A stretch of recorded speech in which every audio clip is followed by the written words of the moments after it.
ng POV, mag-i-story time na lang tayo. Yan, so simulan na natin. So simulan natin yung kwento, no? Meron po akong nanay. Tas yung nanay ko, mukha po itlog. Tang ina, nakabawi din. Yung nanay ko mukhang itlog, na-inlove po siya sa tatay ko. Kaya po siya na-inlove dun sa tatay ko, dahil yung tatay ko daw po, ay mukhang napisang itlog. Diba bagay? E di syempre, nag-date sila, nag-date. Nagpunta sila sa restaurant. Tapos nung nagpunta sila sa restaurant, sabi nung tatay ko, "Waiter, pa-order nga po ako ng isang demonyo, yung prito." Tapos sabi naman nung nanay ko, "Honey, ang i-order mo naman sa akin ay isang araw na may yung may zombie."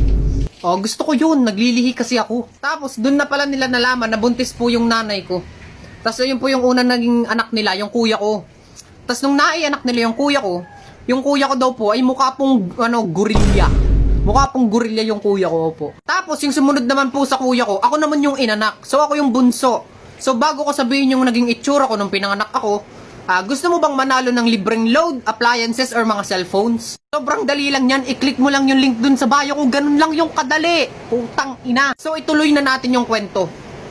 Nung naianak naman po ako, mukha rin po akong sisiw. Inunahan na ako ni TikTok. So ibig sabihin lang nun, kamukha ko yung tatay ko, sa madaling salita. So syempre lumipas yung panahon, Nung lumipas yung panahon, lumalaki kami syempre. Tas yung kuya ko, dati mukhang gorilla. Tas nung lumaki na po siya, nagmukha naman po siyang langaw. Mukha pong langaw yung kapatid ko. So syempre, sumunod naman ako, Lumaki din ako Nagiba din yung itsura ko. Dati mukha po ako napisang itlog. Ngayon naman po, nung lumaki na po ako, nagiba din yung itsura ko. Nagmukha naman daw po akong buntis. Buntis. So syempre tangina, haggard pala ako noon, haggard.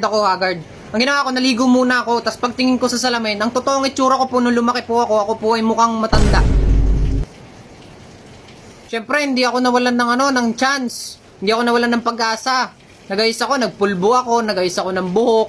Tapos nakita ko yung totoong itsura ko. Ito po talaga yung totoong itsura ko, guys. Mukha po akong aso. Guys, tatapusin ko na po pala tong kwento kasi akala mo naman lagi nakakatuwa si TikTok So, ito pong kwentong to ay pinamagathang Shokoy.